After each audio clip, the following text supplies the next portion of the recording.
The story of Saul and the Witch of Endor is one of the most intriguing and enigmatic accounts in the entire Bible. It's a tale of a desperate king, a mysterious medium, and the specter of a long-dead prophet, all set against the backdrop of an impending battle that will decide the fate of an entire nation. In many ways, this episode encapsulates the tragic arc of Saul's reign as the first king of Israel. What began with such promise and potential ultimately descended into darkness, deceit, and destruction. And at the heart of this downfall lies Saul's fateful decision to consult a forbidden necromancer in a last-ditch attempt to salvage his crumbling kingdom. Was this a moment of weakness, a tragic misstep by a flawed leader? Or was it a deliberate, if misguided, gambit to reclaim the power and authority that was rapidly slipping through his fingers? And what were the lasting spiritual and political consequences of Saul's actions on both himself and the nation of Israel? To fully appreciate the significance of Saul's encounter with the Witch of Endor, we need to first understand the broader context of his reign as Israel's first king. Saul's ascension to the throne marked a pivotal moment in the history of God's chosen people. For centuries, the Israelites had been governed by a series of judges, charismatic leaders raised up by God to deliver the nation from its enemies and uphold the covenant. But as the people grew weary of this ad hoc system, they began to clamor for a king, like the other nations around them. Reluctantly, the prophet Samuel anointed Saul, a tall and handsome young man from the tribe of Benjamin, to be Israel's first monarch. Initially, Saul proved to be a capable and effective ruler, leading the Israelites to victory in several key battles against their perennial foes, the Philistines.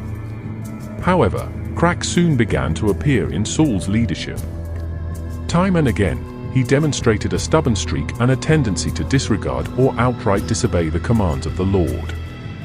This culminated in a disastrous confrontation with the Amalekites, in which Saul spared the life of their king, Agag, in direct violation of God's explicit instructions. It was at this point that the Lord rejected Saul as king, and Samuel informed him that his dynasty would not endure. Saul's grip on power began to loosen, and he increasingly turned to his own devices in a desperate attempt to cling to his throne. This is the context in which we find Saul at the beginning of 1 Samuel 28, a once promising king whose reign has descended into turmoil and uncertainty. The Philistines are poised to launch a massive invasion of Israel, and Saul is gripped by fear and dread. Abandoned by God and facing the very real prospect of defeat and disgrace, he resorts to a forbidden act that will have catastrophic consequences.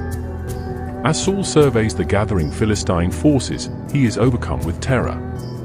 The Lord has refused to answer his pleas for guidance, either through dreams, Urim, or the prophets. Desperate for divine counsel, Saul makes a fateful decision. He will consult a medium, a necromancer who can conjure up the spirit of the dead. This was a direct violation of the Mosaic law, which strictly prohibited any involvement with the occult or the summoning of spirits. But Saul, in his moment of abject despair, sees this as his only recourse. He secretly disguises himself and sets out for the town of Endor, where he seeks out a woman known to be a practitioner of this dark art. When Saul requests that she summon the spirit of the deceased prophet Samuel, the medium is initially reluctant, fearing that she is being set up for arrest and execution. But Saul swears an oath that no harm will come to her, and she agrees to perform the necromantic ritual. To the shock and horror of both Saul and the medium, the spirit of Samuel actually does appear. And the words that Samuel's ghostly figure speaks to Saul are chilling and unambiguous. "Why have you disturbed me by bringing me up?" the prophet demands. "Tomorrow you and your sons will be with me." Samuel goes on to castigate Saul for his disobedience and rejection by God, predicting that the Philistines will defeat the Israelites and that Saul and his sons will perish in the coming battle. The medium and Saul are left trembling at this supernatural visitation and the dire prophecy it has delivered. What are we to make of this bizarre and unsettling encounter? The text is clear that this was a genuine summoning of Samuel's spirit, not merely an illusion or trick perpetrated by the medium. But the implications are deeply troubling. How could a forbidden act of necromancy result in an authentic message from beyond the grave? Some scholars have suggested that God himself orchestrated this event as a final, desperate attempt to reach Saul and warn him of the catastrophic consequences of his actions. Others see it as a satanic deception, with the Samuel that appears being a demonic impersonation intended to drive Saul into further despair and ruin. Regardless of the precise spiritual dynamics at play, one thing is certain: Saul's decision to consult the Witch of Endor represents a tragic low point in his reign. Having rejected God's guidance, he has now resorted to the dark arts in a futile bid to reclaim the power and authority that are rapidly slipping through his fingers. The stage is set for the ultimate downfall of this once promising king. The final chapter of Saul's life plays out in dramatic fashion following his encounter with the Witch of Endor. As the prophet Samuel had foretold, the Israelite forces are routed by the Philistines, and Saul and his sons are killed in the ensuing battle. The biblical account is unsparing in its depiction of the gruesome fate that befalls Saul. After being severely wounded by Philistine archers, the king orders his armor-bearer to kill him, lest he fall into enemy hands. When the man refuses, Saul takes his own life by falling on his sword. It's a tragic and ignominious end for a man who had once been anointed by God to lead his people. Saul's reign, which had begun with such promise, has now descended into ignominy and ruin, the direct result of his own stubborn disobedience and his fateful decision to consult a medium. The theological implications of this episode are profound. The Bible is unequivocal in its condemnation of necromancy and any attempt to commune with the spirit world. This is viewed as a flagrant violation of the first and second commandments, which forbid the worship of false gods and the making of idols. Moreover, Saul's actions are seen as a fundamental betrayal of his covenant relationship with the Lord. As the anointed king of Israel, Saul was expected to lead the people in faithfulness to God and to uphold the divine law. By resorting to the occult, he has not only jeopardized his own spiritual standing, but has also brought calamity upon the nation he was charged with protecting. The consequences of Saul's choices reverberate far beyond his own personal downfall. The Philistine victory enables them to expand their control over Israelite territory, and the loss of Saul and his sons plunges the kingdom into a period of uncertainty and upheaval. It will take the rise of David, himself a former servant of Saul, to eventually restore order and reunite the tribes of Israel under a new divinely appointed monarch. In many ways, the story of Saul and the Witch of Endor serves as a cautionary tale about the perils of spiritual compromise and the dangers of yielding to desperation. When faced with adversity and the threat of defeat, Saul chose to take a shortcut, to seek power and guidance from sources that were fundamentally at odds with the will of God.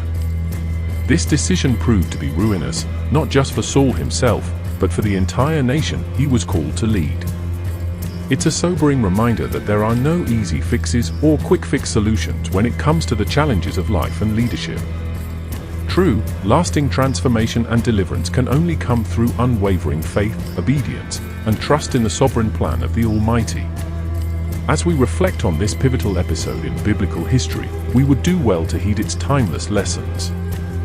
For in the tragedy of Saul, we glimpse the high cost of forsaking the path of righteousness, even in the face of seemingly insurmountable obstacles. It's a cautionary tale that continues to resonate across the ages, a poignant reminder of the perils that await those who would seek power and security apart from the will of God. In the annals of biblical history, few stories capture the imagination and provoke as much reflection as the account of Saul and the Witch of Endor. On the surface, it is a tale of desperation, deception, and the disastrous consequences that can result when a leader compromises their principles in a desperate bid to cling to power. But at a deeper level, this episode illuminates timeless truths about the nature of spiritual warfare, the folly of relying on forbidden or occult means to achieve one's ends, and the high cost of rejecting the counsel and guidance of the Almighty. Saul's transformation from a promising young king, anointed by God to lead his people, to a tortured, paranoid figure clinging to the last vestiges of his authority is a classic Shakespearean tragedy. His fatal flaw is a stubborn pride and an unwillingness to submit fully to the will of the Lord. Time and again, he demonstrates a tendency to disregard divine commands and to trust in his own understanding.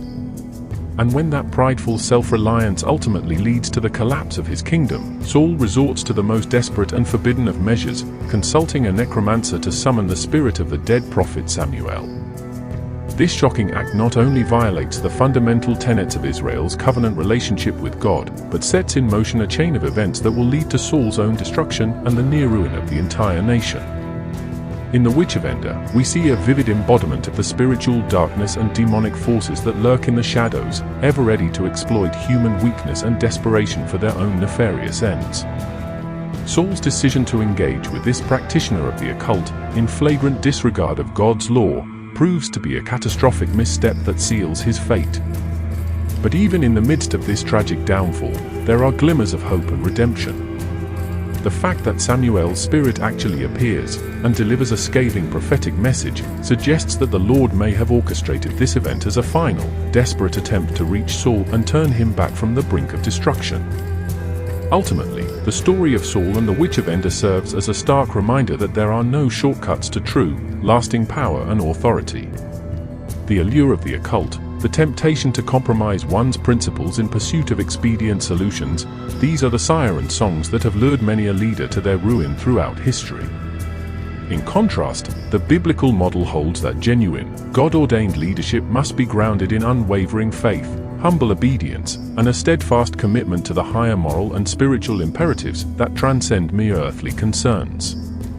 It is only by submitting to the sovereign will of the Almighty, even in the face of overwhelming adversity, that one can hope to navigate the treacherous waters of leadership and emerge victorious. As we reflect on this pivotal episode in Israel's history, we would do well to heed its sobering lessons. For in the tragedy of Saul, we glimpse the perils that await any individual or nation that would forsake the path of righteousness in a misguided quest for power and control.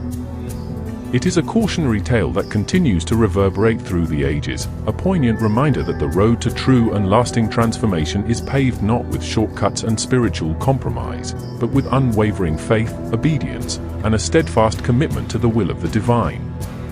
In the end, the story of Saul and the Witch of Endor stands as a stark warning about the high cost of desperation and the folly of seeking power through forbidden means.